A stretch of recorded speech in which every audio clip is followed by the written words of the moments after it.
সুপ্রিয় দর্শক, আমি আলপনা আপনাদের সবাইকে শুভেচ্ছা জানাচ্ছি ট্রিক্স রান্নাঘর অতিথির সাথে অনুষ্ঠানে। আশা করি সবাই ভালো আছেন। প্রতিবারের মতন এবারেও কিছু বিশেষত্ব নিয়ে কিছু রান্না নিয়ে আমি আপনাদের সামনে এসেছি।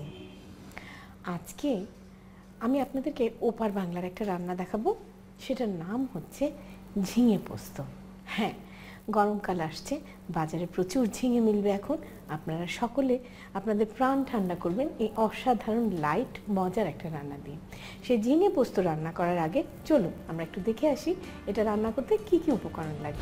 ঝিঙে পোস্ত তৈরি করতে আমাদের লাগবে ঝিঙে কিউব 6টি, সরিষার তেল 3 টেবিল চামচ, নারিকেল দুধ 1.5 কাপ, চিনি 1.5 চা চামচ, পোস্তদানা বাটা 4 টেবিল চামচ, আদা বাটা 1 চা চামচ, হলুদ গুঁড়ো সামান্য পরিমাণ, কাঁচা মরিচ ফালি 4-5টি, শুকনো মরিচ 2-3টি, কালো জিরা 1 চা চামচ, মেথি আধা চা চামচ এবং লবণ স্বাদ মতো। ঝিঙে পোস্ত করার জন্য আমি বেশ বড় বড় 6টা ঝিঙে এরকম ডুমো ডুমো করে কেটে নিয়েছি। সেটাকে এখন আমরা একটু ম্যারিনেট করব। পোস্তদানা বাটা বেশ 4 টেবিল স্পুনের মতন পোস্তদানা রয়েছে। পোস্তদানার ব্যাপারটা হচ্ছে কি, আমি 2-1বার এরকম আমার এক্সপিরিয়েন্স হয়েছে। পোস্তদানা বাটা দিলাম, এরপরে দেব সামান্য একটু হলুদ, খুব সামান্য, জাস্ট একটু রঙের জন্য, ফ্যাক ফ্যাকে হয়ে থাকবে। নুন, তারপরে দেব একটু চিনি, বেশ 1-1.5 চা চামচ চিনি দিলাম। দেব একটু আদা বাটা, 1 চা চামচ মতো আদা বাটা দিলাম, কিছু কাঁচামরিচ ফাড়া। এর সাথে আমি দেব নারকেলের দুধ। আপনি যদি নারকেল কুড়িয়ে নিয়ে বাড়িতে দুধ তৈরি করে নিতে পারেন তাহলে তো খুবই ভালো, না হলে আমাদের শর্টকাটের জন্য তো ক্যানের দুধ আছে। আমি অলমোস্ট 1.5 কাপের মতন নারকেলের দুধ, মানে একটা ক্যানের মতন নারকেলের দুধ নিলাম। এবারে ভালো করে এটা মিশিয়ে নিয়ে, সুন্দর করে মিশিয়ে মাখিয়ে আপনি 1 ঘন্টা রেখে দিবেন। তাহলে প্রিয় দর্শক, আমরা ফিরে আসছি 1 ঘন্টা পর। প্রিয় দর্শক, হয়ে গেল আমাদের 1 ঘন্টা। তাহলে আমরা এখন রান্নায় চলে যাই।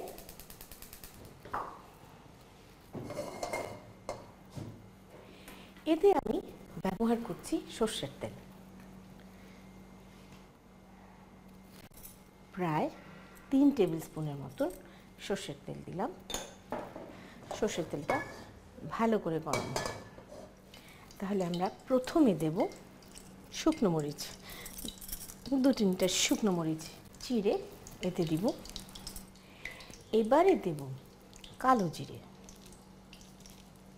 খুব বেশি না, 2 চিমটি দিলেই হবে। মেথিও সেই রকম পরিমাণ 1 চিমটি দিলেই হবে, কারণ মেথি বেশি দিলে তেতো হয়ে যাবে। কোনো জিনিস ফোড়ন দিয়ে রান্না করতে গেলে অবশ্যই অবশ্যই খেয়াল রাখবেন যে ফোড়নটা যেন ভালো করে ভাজা হয়, নতুবা সেই গন্ধটা আসবে না।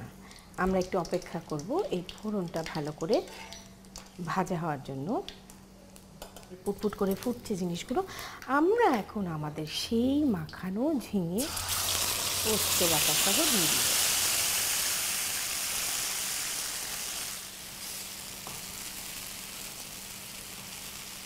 ঘন পোস্ত বাটা, নারকেলের দুধ এবং ঝিঙে, অসাধারণ একটা কম্বিনেশন।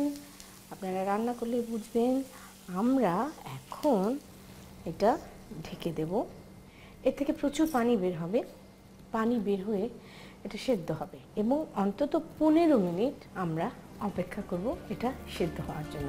প্রিয় দর্শক, আমরা ফিরে আসছি 15 মিনিট পর। চলুন তাহলে দেখি আমাদের ঝিঙে পোস্তর কি অবস্থা। হা, দেখুন ঝিঙেগুলো একদম নরম তুলতুলে হয়ে গেছে এবং সেই সাথে একেবারে পোস্ত কষিয়ে, নারকেলের দুধ কষিয়ে তেল উঠে গেছে। আপনি চাইলে ঝিঙেগুলোকে একটু শক্ত শক্ত রাখতে পারেন, ক্রাঞ্চটা থাকবে। আবার চাইলে একেবারে নরম তুপতুপে করে ফেলতে পারেন। আমার কাছে শক্তটাই একটু ভালো লাগে। রান্না হয়ে গেছে, এখন পরিবেশনের পালা।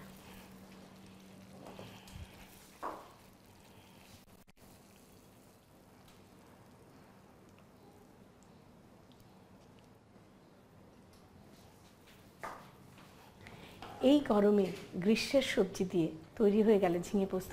আপনাদের সবার সুবিধার জন্য চলুন এটার প্রণালীটা আর একবার দেখে আসি। প্রথমে একটি পাত্রে ঝিঙে কিউব, পোস্তদানা বাটা, হলুদ গুঁড়ো, লবণ, চিনি, আদা বাটা, কাঁচামরিচ ফালি ও নারিকেল দুধ ভালো করে মেখে 1 ঘন্টা রেখে দিন। এবার অন্য পাত্রে সরিষার তেলে শুকনো মরিচ, কালো জিরা ও মেথি ভেজে নিন।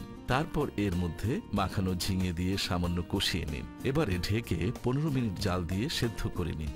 সবশেষে পাত্রে তুলে পরিবেশন করুন দারুণ মজার ঝিঙে পোস্ত।